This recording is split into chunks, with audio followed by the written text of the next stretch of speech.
the best of the week on Relevant Radio. A little further on in the book of Genesis, in Genesis chapter 28, and it's the famous account of Jacob's ladder. It's really intriguing, and actually here's a bit of the reading here. It says that Jacob departed from Beersheba. Maybe had a few too many at Beersheba. It's known as a great watering hole, just kidding. Actually, he was on the run. He was on the run from Esau, his brother, who was livid that Jacob dressed up as him, as you know, stole the blessing from his dad, and Jacob's on the run. Esau wants to kill him. And so he's going towards this place called Haran. And it says, when he came upon a certain shrine, as the sun had already set, he stopped there for the night. Taking one of the stones at the shrine, he put it under his head and lay down to sleep at that spot. Not a very comfortable pillow. You've got a stone for your pillow there. Then it says he had a dream. And it's interesting because the U.S. Conference of Catholic Bishops, they use a translation that actually gets the translation right. It says he had a dream. Jacob had a dream. A stairway rested on the ground with its top reaching to the heavens. In a lot of translations, it says a ladder. And this is where we get the famous Jacob's ladder image. A stairway rested on the ground with its top reaching to the heavens, and God's messengers, who are they? The angels were going up and down on it. And there was the Lord standing beside him and saying, I, the Lord, am the God of your forefather Abraham and the God of Isaac. The land on which you are lying I will give to you and your descendants. These shall be as plentiful as the dust of the earth, and through them you shall spread out east and west, north and south, and you and your descendants. All the nations of the earth shall find blessing. And by the way, we know that was fulfilled through Abraham. Obviously, God said the same to him. Your descendants will be as numerous as the stars of heaven, the grains of sand on the seashore. And certainly by faith, that's absolutely the case. He's our father in faith. But this was obviously originated back with Jacob. And God said to him, know that I am with you. I will protect you wherever you go and bring you back to this land. I will never leave you until I have done what I promised you. When Jacob awoke from his sleep, he exclaimed, truly the Lord is in this spot, although I did not know it. I did not know it. In solemn wonder, he cried out, how awesome is this shrine! There is nothing else. This is nothing else but an abode of God, and that is the gateway to heaven. Early the next morning, Jacob took the stone that he had put under his head, set it up as a memorial stone, and poured oil on top of it. He called the site Bethel, whereas the former name of the town had been Luz. So Bethel, by the way, means the house of God. Beth means house. El is one of the Hebrew names for God. Beth El. It's like Bethlehem means the house of bread. That's where the bread of life, Jesus Christ, was, of course, born. So Bethel, that's the name of the place. That's what it means. And here we have an example of one of the patriarchs building an altar, and he sort of pours out a libation here, a drink offering. Not some of the beer he got from Beersheba, but some oil. I'm going to save the beer, but he pours oil on top of it.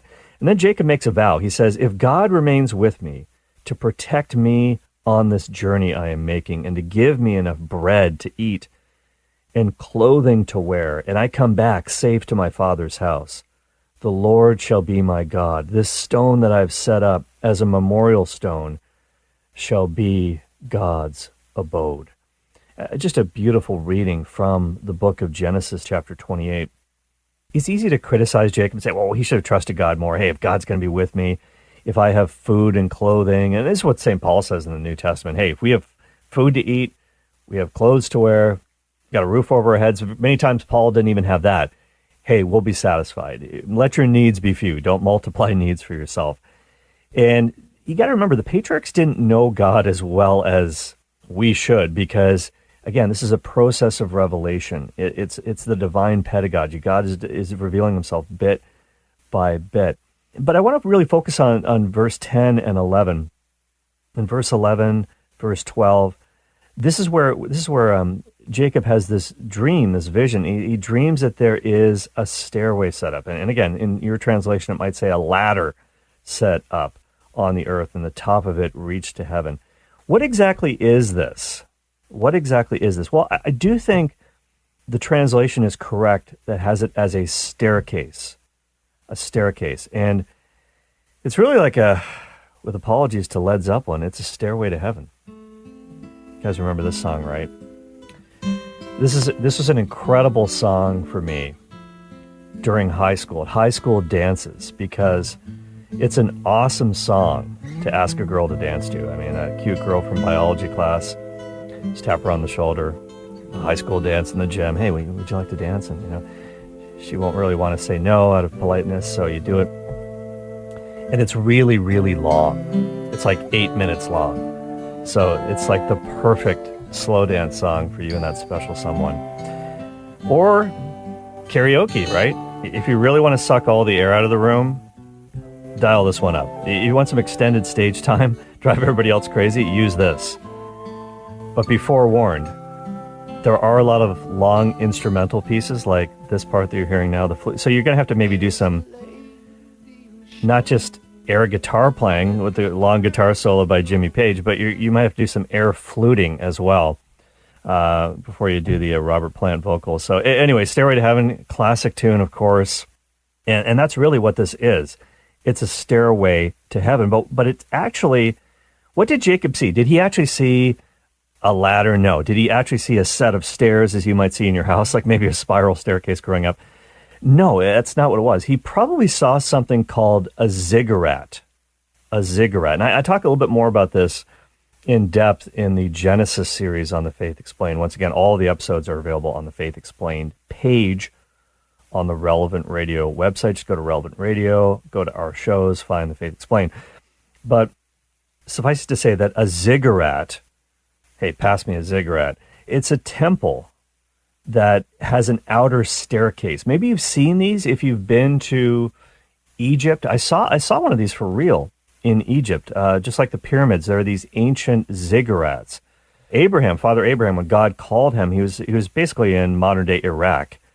In that country, there is this ancient ziggurat, and it's kind of this triangular sort of. It looks almost like a piece of Lego, if this makes any sense. I don't know what the shape would be called, but it's got a staircase on the outside, and the staircase goes to the top of the structure. And really what this is, it's a pagan temple. These were pagan temples that were all over the place in the ancient world. So what's the staircase for? You went up the staircase to meet with the god at the top, and sort of on the flight deck, if you will. So you go up to the very, very top, you go to the rooftop balcony, the penthouse, and that's where the deity was supposed to come down and meet with the priest or whoever. This was very, very common in the ancient world. So people used to think that at the top of this temple, this ziggurat, there was a portal that would open up between heaven and earth. The divine being would descend to meet with humans. By the way, when they were building the Tower of Babel back in Genesis chapter 11, you see paintings of them building the Tower of Babel, and it kind of looks like the Leaning Tower of Pisa. It's that kind of temple. It's like a building. No, that's not really what it looked like. In all likelihood, it was a ziggurat with this outer staircase on the outside. So, with apologies to Led Zeppelin, Jacob's ladder is in all likelihood a stairway to heaven. He probably saw a ziggurat temple in his vision. Well, how does this relate to the New Testament? It's actually really intriguing because Jesus picks up on this. And this is one of the places where you see how funny Jesus really, really was. He got a great sense of humor. So in John chapter 1, this is a great chapter because Jesus is gathering his apostles. He's kind of gathering his crew. And when he meets Nathanael, this is what he says when he finds Nathanael, when Nathanael finds him. And this is in John chapter 1, verse 47 and following. It says, Jesus saw Nathanael coming to him and said, "Here is a true Israelite in whom there is nothing false." Nathanael said to him, "How do you know me?" Jesus answers him, "Before Philip called you, when you were under the fig tree, I saw you." And Nathanael answered him, "Rabbi, you are the Son of God. You are the King of Israel." Jesus answered him, "Because I said to you, I saw you under the fig tree, do you believe? You shall see greater things than these." So what's the deal with this fig tree, by the way? Apparently it was very common in ancient Israel for the rabbis, and maybe some other people too, to have a fig tree in their yard. And not just for the figs, not just for the fruit, but for the fruits of their study. Because what they would do is they would, in the heat of the day, they would sit under the fig tree for study. They would reflect with the scriptures and just try to talk to God. And in all likelihood, whether this was happening like right before Nathanael met Jesus, or whether when Philip called him, that's where he was, or maybe this was some other really seminal moment that happened, a moment that he was having with God under this fig tree. Maybe he was searching the scriptures. Maybe he was looking for the coming Messiah, and he was having this conversation with God, and now his prayer is dramatically answered. Here he is. And it's interesting, as soon as Jesus says this to him, he knows what he's talking about. Maybe his mind flashes back to this moment. How did he know I was there? Whatever it was a very meaningful moment for Nathanael, and he's just blown away by this. He instantly makes this act of faith. Rabbi, you are the Son of God. You are the King of Israel. And Jesus answers him, because I said to you, I saw you under the fig tree. Do you believe? You shall see greater things than these. And he said to him, truly, truly, and he really means business when he says truly, truly, amen, amen. Truly, truly, I say to you, you will see heaven opened and the angels of God ascending and descending upon the Son of Man. So there's just so much meaning in what Jesus is saying here. The Son of Man is basically a reference to his divinity. It has nothing to do with his humanity. That's from Daniel chapter 7. But it's interesting because, again, this shows the great humor of Jesus as well, because you know that God changed Jacob's name. This whole idea of Jacob's ladder and the stairway to heaven, God changed Jacob's name to Israel because he became the father. He's one of the patriarchs, right? Abraham, Isaac, and Jacob. He becomes the father of all of those who had found the 12 tribes, the sons of Jacob, right? The sons of Israel. They would found the 12 tribes of the nation of Israel. And as you know, Jacob was known as a bit of a liar, if you will, a deceiver. That's really what his name means, Jacob the liar, because he tricked his brother Esau, and he tricked his father Isaac into giving him Esau's inheritance, the patriarchal blessing. This is what's funny about how Jesus calls him. He calls Nathanael a true Israelite in whom there is nothing false. So what he's basically saying is, here is a true Israelite in whom there is no Jacob, in whom there is no lie. He's not a liar, right? So it's just a great pun by Jesus. Israel, of course, became Jacob's name. Here's a true Israelite in whom there is no Jacob. All right, very, very good, very clever. But Nathanael, just as Jacob was, he was a trickster. Jacob was a total trickster. He was not above using deceit to further his own ends, but not the case with Nathanael. He's completely without guile. So when Jesus says to Nathanael, you will see heaven opened and the angels of God ascending and descending upon the Son of Man, what's he saying? He's again referring to what happened with Jacob in this incident that we saw from Genesis 28. But Jesus is Jacob's ladder. Jesus is that way to get. He is the way. He's the way, the truth, and the life, right? Remember John 14:6. That's a great way to explain it. Jesus says, I am the way, the truth, and the life, and no one comes to the Father except through me. So he is that stairway to heaven. He is that bridge to heaven. And so when the eternal God united himself with a human nature, he sort of was building a stairway to heaven for us through the incarnate Jesus. This is incredible to think about. And that's really a large part of what this really means and what it's all about. Remember when Jesus said also in John chapter 12, when I am lifted up from the earth, I will draw all people to myself. Well, when was he lifted up from the earth? On the cross, right? So again, the cross is kind of also that stairway to heaven, as it were. I just love what it says about Nathanael, because Nathanael was a bit of a joker too, like Jacob. He said, can anything good come out of Nazareth? Come on. When Philip was saying, hey, you got to meet this guy Jesus, we think he's the Messiah. He's like, I highly doubt it. So he's kind of sarcastic. He had a sense of humor too, but he wasn't deceitful. He wasn't like the old Jacob. And that's why Jesus said, behold an Israelite in whom there is no Jacob. When Jacob was running away from Esau, and this all happened, this vision of the stairway to heaven happened in his first night away from home.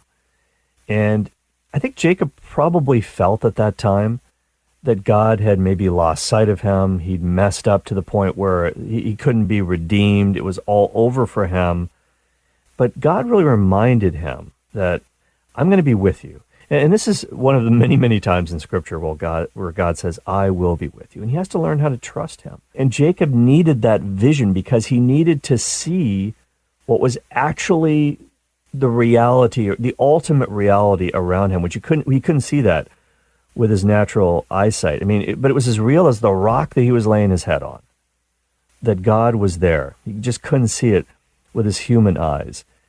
And the same was true with Jesus, because people could not see with their natural eyes that God himself was with them. It takes faith, right? It takes trust, because the divinity was hidden, right, by his humanity. And it takes even more faith to believe in the Eucharist, because the divinity and the humanity is not visible to the naked eye, to our human senses. And so this is really what we have to have. We have to have that kind of faith, that God is with us, no matter what we might be going through and whatever predicament we might be in. We might have think we've blown it, like Jacob, and it's all over for us. No, he is with us, and he has a plan for us. And he's going to be able to get us to where he wants us to be. And I just love that. So I just thought I'd share that with you. That's what the Stairway to Heaven is all about.